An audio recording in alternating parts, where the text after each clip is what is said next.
So the following two techniques, 3-needle cast-offs and grafting, can be used in patterns even when they're not called for, to give you that extra level of really nice finish. Plus grafting is super useful if you're going to fix things in knitting. I'm going to compare the two because sometimes they can be used interchangeably but not always, and I'm also going to show you how grafting varies a little bit for garter stitch. I'm going to use a single swatch to show you both the 3-needle cast-off and the Kitchener stitch grafting, just so that you can see them side by side. I'm going to start with the 3-needle cast-off. 3-needle cast-offs are just a great way of creating a really smooth seam. You can do a 3-needle cast-off either with the right sides facing one another or the wrong sides. I do mine with the right sides facing one another, so my wrong side's facing out. But there is an option to do it the other way if you want to make a statement seam, particularly on a shoulder. So there's nothing really that special about a 3-needle cast off except that you need a third needle in the same size as the stitches you're casting off. And then what you're doing is, instead of inserting into the stitches one at a time, you're going into both of them. So you're going through the first loop of each stitch as if you were casting the stitch off normally and knit that stitch. You then do that again through the front loops of each stitch, take it off, and then as if you were casting off normally, you take the first stitch that you did and break it over the second, and then you repeat to end. And that is essentially how you do a 3-needle cast off.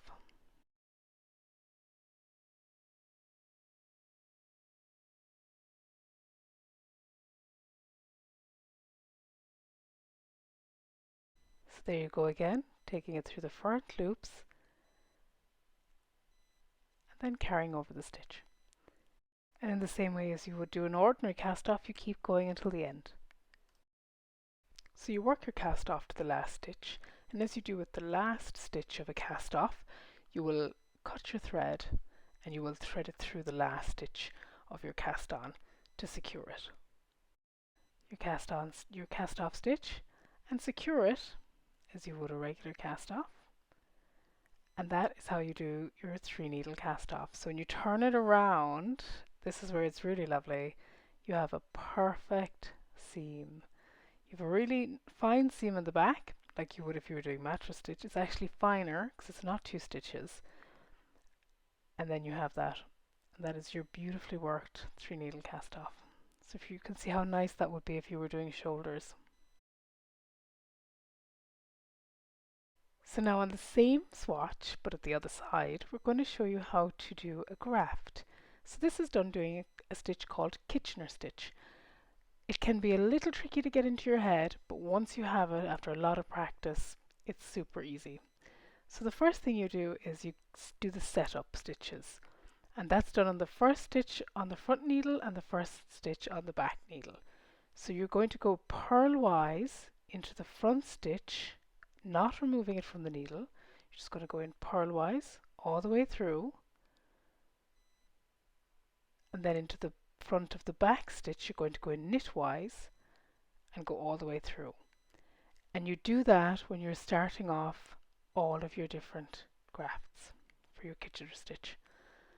So the next thing we're going to do then is we're going to continue on in the rhythm that you're going to use for the Kitchener stitch. So once you've set up, the first move is to take your needle through knitwise through the first stitch on the front needle, slip the needle off, and then take your needle through the next stitch purlwise but leave it on. You're then going to go to the back needle. You're going to take your needle through purlwise, slipping the needle off, then you're going to go through knitwise and leave it on. So essentially it's a knit, purl, purl, knit, purl, purl, knit, and that's how I remember it for myself. And after that I remember that the first stitches come off and the second stitches stay on. And then you keep doing that throughout the course of the piece until you come to the end. So it's knit, purl, purl, knit, going back and forth between the needles. So here we have knit, off, purl on. Then at the back it's purl off, knit on. And after a while that will get stuck in your head as you do it more and more.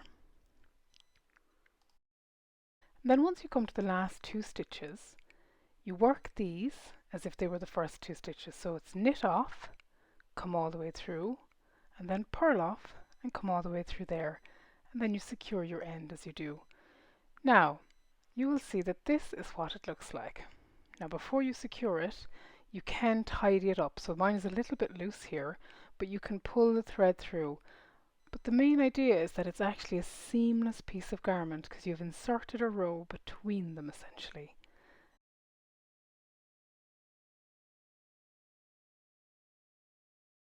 So let's look at them together.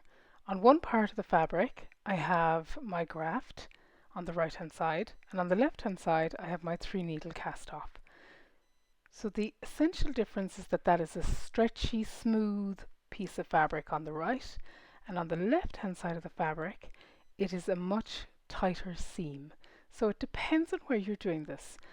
So for example, in the DK sweater pattern with this course, simply the simplest sweater DK, you had the option, I had the option to do them as a seam, like this on the mattress stitch, or to do a graft. And the reason I chose the 3-needle cast off is that that part of a garment requires quite a bit of stability. So it needs the toughness of a seam so that it doesn't sag over time. And it does depend on what you're doing to make those work. The graft is neat, so say for example I had an issue with a piece of fabric that I had knit, I could cut out my stitches, fix the issue, and then graft them back together to create a single fabric again. And that's how you might use those in two different situations. So garter stitch grafting is the same, but you have to do something in advance. So what you want to do is you want to have 2 wrong side rows facing outwards, so that against each needle on the outside edge you have just got the garter stitch bumps across the backs of both of those. Because what you do when you do a knit purl purl knit graft is you're inserting a stocking stitch row in between those 2 rows of garter stitch. And that's how you get a really neat fabric when you use a graft with garter stitch. So we've done the setup like we did the previous one, and now we're going to knit off, purl on, purl off, knit on. And it is the exact same as long as you've done that step in advance where you've made sure that your garter stitch bumps are right up against the needles on both sides, as if they were both wrong side rows, with the right side rows facing. And that's how you create a really neat garter stitch graft. So in the same way that if you were grafting stocking stitch, you continue on working in the same rhythm, and then we'll take a quick look at it. And as you can see here, you can't really tell that those aren't the same fabric. And when you turn it over to the right side, it's really neat and very hard to see, because you've created essentially a row of stitches between your garter stitch bumps.